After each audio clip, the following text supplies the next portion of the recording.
بسم اللہ الرحمن الرحیم۔ السلام علیکم۔ میری بہو کی شادی کو 11 سال ہونے کو تھے، لیکن کوئی اولاد نہ تھی۔ بہت علاج کروایا لیکن کوئی فائدہ نہیں ہوا۔ کچھ عرصے سے روز وہ اپنے 2 انچ بال کاٹ کر چھت پر چلی جاتی اور دروازہ بند کر کے صندوق پر بیٹھ جاتی اور 2 گھنٹے بعد باہر نکلتی۔ پھر رپورٹ میں آیا کہ وہ امید سے ہے۔ میں بہت خوش ہوئی، اس کا بہت خیال رکھتی تھی۔ پھر جب بچے کی پیدائش کا وقت آیا تو دائی چیخیں مارتی ہوئی کمرے سے باہر آئی۔ میں نے فوراً بھاگ کر صندوق کھولا تو پاؤں تلے زمین نکل گئی۔ آج سے 11 سال پہلے میں نے زہرا کو کسی شادی میں دیکھا تو دیکھتی رہ گئی۔ وہ اس قدر خوبصورت تھی کہ میں نے پہلی ہی نظر میں اسے اپنے اکلوتے بیٹے ذیشان کے لیے منتخب کر لیا، مگر مجھے نہیں معلوم تھا کہ اتنے خوبصورت چہرے کی قسمت اتنی بدصورت ہوگی۔ میں زہرا کو دھوم دھام سے اپنے گھر میں بہو بنا کر لائی اور پہلے دن سے ہی میرے اندر پوتے کی خواہش بیدار ہوئی تھی، کیونکہ ذیشان میرا ایک ہی بیٹا تھا۔ ذیشان کو زہرا کا حسن بھا گیا اور وہ اس کا دیوانہ ہو گیا۔ میں بھی خوش تھی کیونکہ زہرا بہت اچھی لڑکی تھی، سب ٹھیک چل رہا تھا، لیکن شادی کے پہلے سال تک کوئی خوشخبری نہ ملی تو مجھے مایوسی ہوئی، مگر میں نے زہرا اور ذیشان سے کچھ نہ کہا۔ یہ ذکر چھیڑ کر میں ان کی خوشیوں بھری زندگی میں زہر نہیں گھولنا چاہتی تھی۔ پھر دیکھتے دیکھتے 3 سال گزر گئے تو میں نے دونوں کو علاج کے لیے کہا۔ وہ دونوں بھی اولاد کی خواہش رکھتے تھے، اس لیے علاج شروع کروا دیا۔ مسلسل 8 سال تک علاج چلتا رہا، مگر کوئی فائدہ نہیں ہوا۔ ڈاکٹر نے ان سے کہا کہ ان کو ایک ان ایکسپلین فرٹیلٹی ہے، یعنی کہ میڈیکل سائنس کے پاس اس کی کوئی وجہ نہیں تھی اور یہ بے اولادی کی سب سے خطرناک قسم تھی۔ جہاں وجہ ہو اسے ٹھیک کرنا آسان ہے، جہاں وجہ ہی نہ پتہ چل سکے تو بہت مشکل ہو جاتی ہے۔ میں نے محسوس کیا کہ زہرا پہلے جیسی شوخ و چنچل نہیں رہی۔ وہ عجیب و غریب حرکتیں کرنے لگی، کبھی خدا سے تنہائی میں باتیں کرتی جاتی اور میرے آتے ہی خاموش ہو جاتی، کبھی اسے دورہ پڑتا اور وہ چیخنے چلانے لگتی، کبھی میرے اور ذیشان کے لیے اسے سنبھالنا بے حد مشکل ہو جاتا۔ اس کی حرکات و سکنات دن بدن مشکوک ہوتی جا رہی تھیں۔ اس سارے عرصے میں نے ذیشان کی دوسری شادی کا نام نہ لیا۔ پھر ایک دن میں نے ذیشان سے کہا کہ وہ دوسری شادی کر لے۔ اس دن زہرا نے ہماری باتیں سن لیں۔ اس کے بعد زہرا نے مجھ سے بات چیت کرنا بند کر دی۔ میں کوئی ظالم ساس نہیں تھی، میں نے 11 سال انتظار کیا تھا، اب میری بھی مجبوری تھی۔ میں اپنے بیٹے کی گود میں اولاد دیکھنا چاہتی تھی۔ پھر میں نے دیکھا کہ زہرا روزانہ دوپہر کے وقت گھر سے نکل جاتی، پھر شام کو ہی واپس آتی۔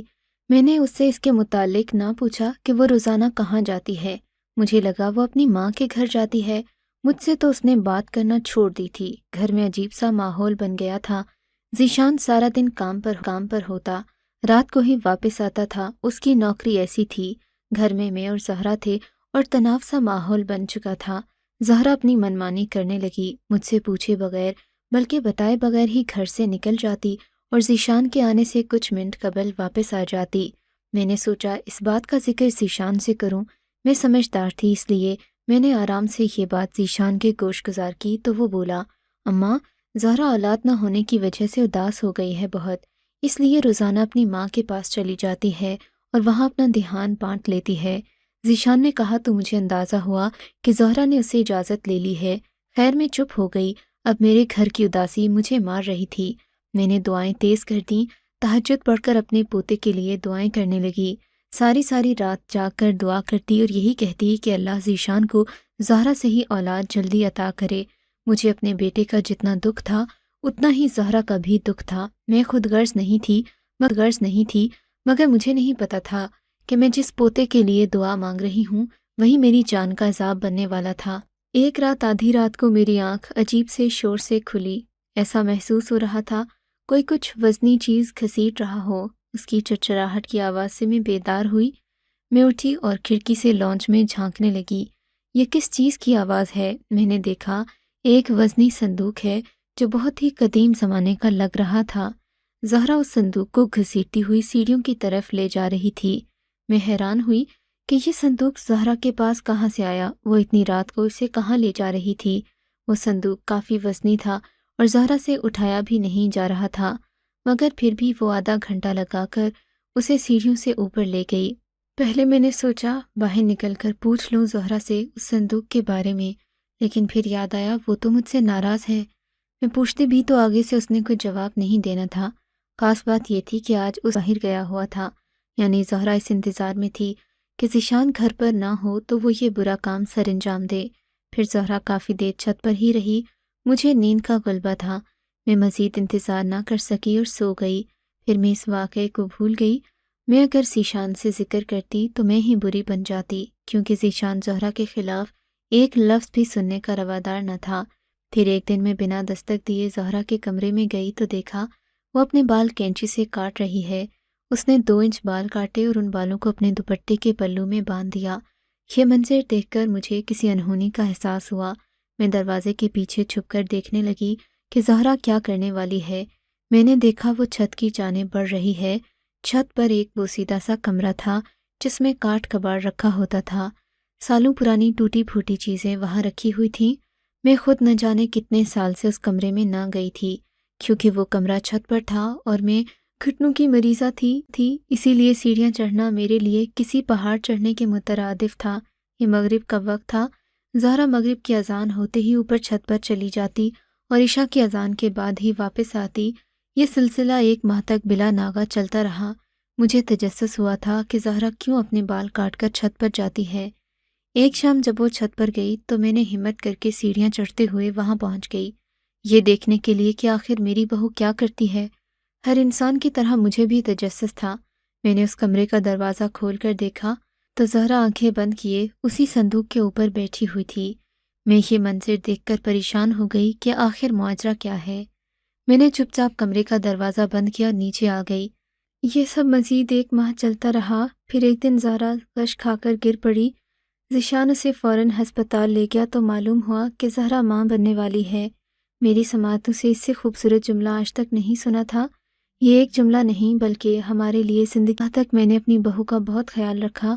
پھر وہ وقت بھی آن پہنچا جس کا ہم تینوں کو بے صبری سے انتظار تھا۔ ہم چھوٹے سے شہر میں رہتے تھے اور یہاں ایک ہی ہسپتال تھا جو کہ ہڑتال کی وجہ سے بند تھا۔ باقی ہسپتال میلوں دور تھے اور ہمارے پاس وقت اتنا نہیں تھا۔ ہم نے پریشانی میں اپنے شہر کی مشہور دائی بلوائی۔ دائی بھاگتی ہوئی آئی کیونکہ اس سے پہلے ہی ہم نے بتایا تھا کہ 11 سال کے بعد زہرا امید سے ہوئی ہے، اور وہ دائی پہلے بھی زہرا کو دیکھنے آتی رہی تھی۔ دائی نے اپنا کام شروع کر دیا۔ میں اور ذیشان بے صبری سے انتظار میں تھے۔ تھوڑی دیر بعد بچے کے رونے کی آواز ہمارے کانوں میں رس کھولتی ہوئی داخل ہوئی تو ہماری خوشی کا کوئی ٹھکانہ نہیں تھا، لیکن اگلے ہی پل دائی چیخیں مارتی ہوئی کمرے سے باہر آئی۔ میں نے اور ذیشان نے پریشان ہو کر سوالیہ نظروں سے دائی کو دیکھا۔ دائی حواس باختہ ہمیں دیکھ رہی تھی۔ کیا ہوا نجمہ بہن، تم چیخ کیوں رہی ہو؟ میں نے پریشانی سے پوچھا، لیکن دائی نجمہ سے تو کچھ بولا ہی نہیں جا رہا تھا۔ خالہ نجمہ، بچہ تو ٹھیک ہے، اور زہرا وہ کیسی ہے؟ ذیشان نے فکر مند ہو کر پوچھا۔ وہ بچہ، دائی نجمہ نے کچھ کہنا چاہا لیکن اس کے الفاظ جیسے اس کی حلق میں ہی اٹک کر رہ گئے۔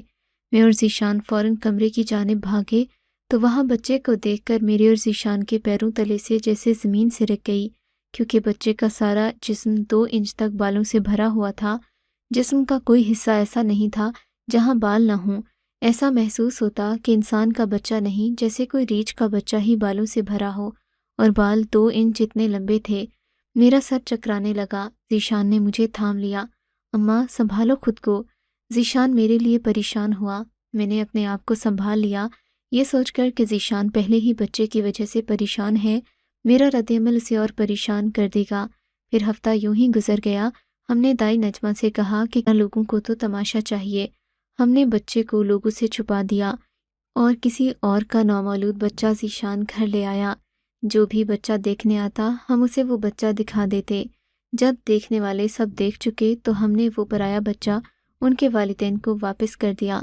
زہرا سارا دن روتی رہتی، ذیشان بھی اداس تھا اور میں پریشان۔ پھر مجھے وہ صندوق یاد آیا جو زہرا چھپ کر اپنے کمرے میں لے گئی تھی اور اس پر بیٹھا کرتی تھی۔ میں نے اپنے اندر سیڑھیاں چڑھنے کی ہمت جمع کی اور چھت والے کمرے میں آ گئی۔ میں اس صندوق کے پاس آ گئی۔ میرا دل زور زور سے دھڑکنے لگا۔ میں اس صندوق کو کھولنے لگی۔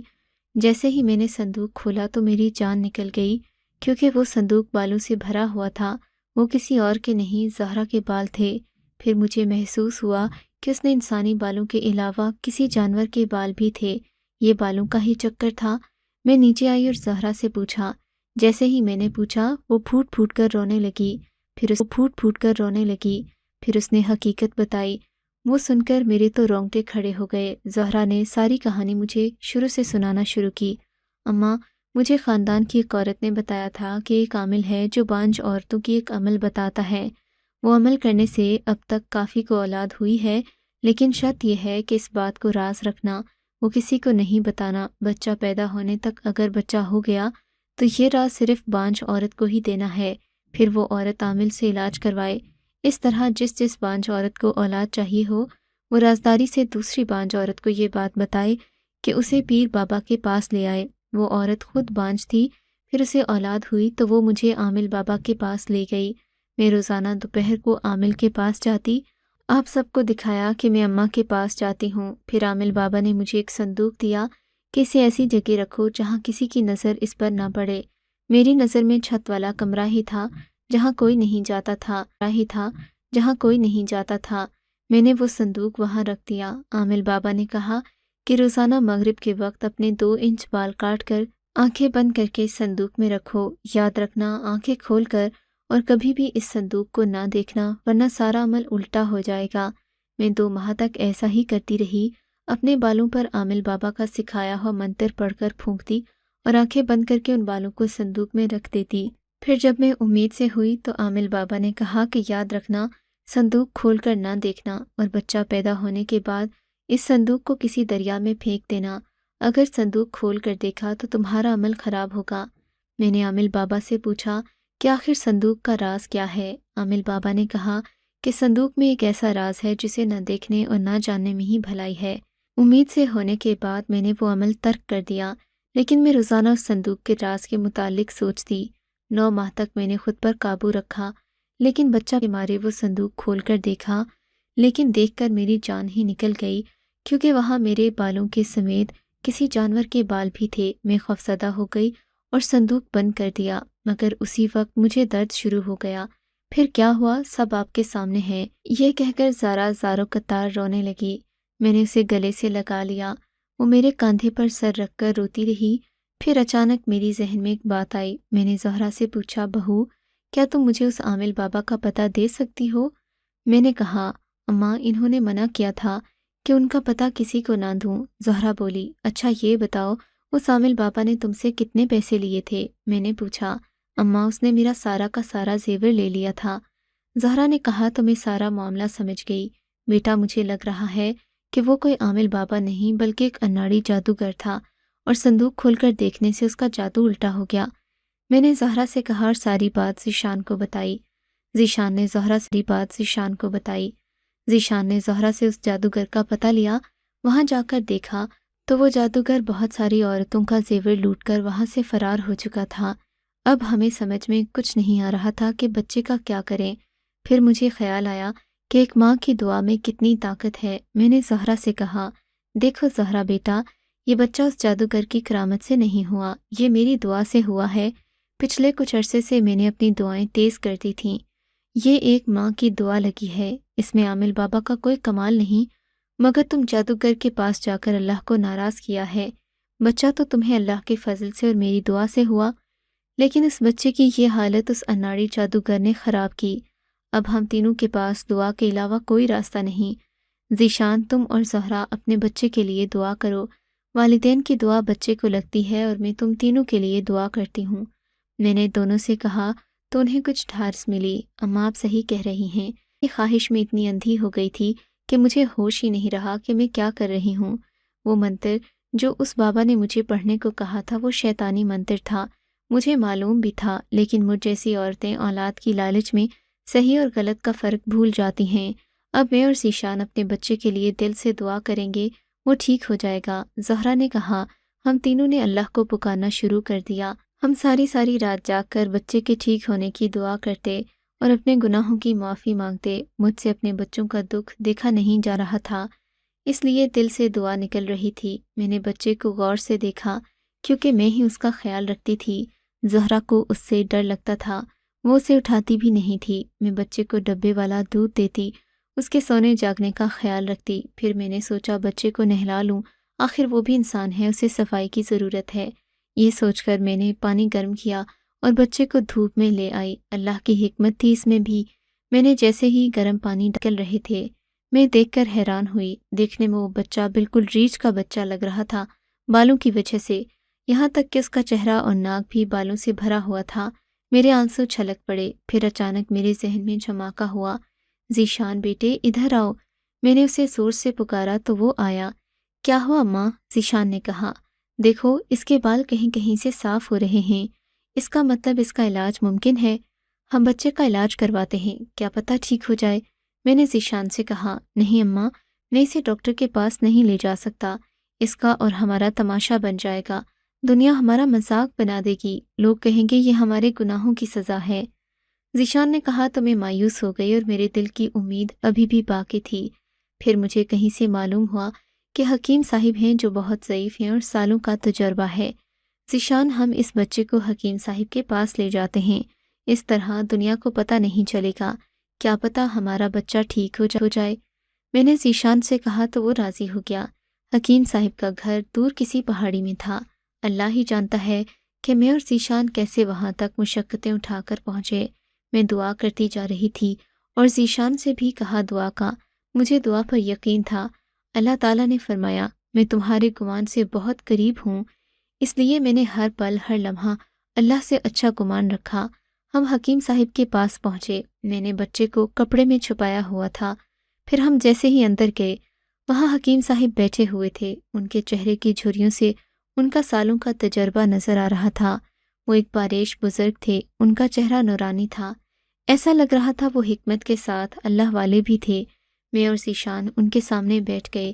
بچہ میری گود میں تھا۔ جی فرمائیں، میں آپ کی کیا مدد کر سکتا ہوں؟ حکیم صاحب بولے تو میں کچھ نہ بولی، بس بچہ کھول کر ان کے سامنے رکھ دیا اور رو دی۔ حکیم صاحب بچہ دیکھ کر حیران ہو گئے۔ اللہ پر توکل کر، رونا مایوسی ہے۔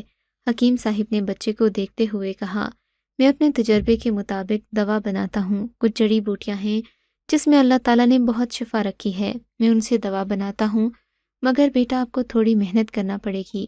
حکیم صاحب نے ذیشان کی طرف دیکھتے ہوئے کہا، میں سب کچھ کرنے کو تیار ہوں، بس میرا بچہ ٹھیک ہو جائے، یہ انسان کا بچہ لگے۔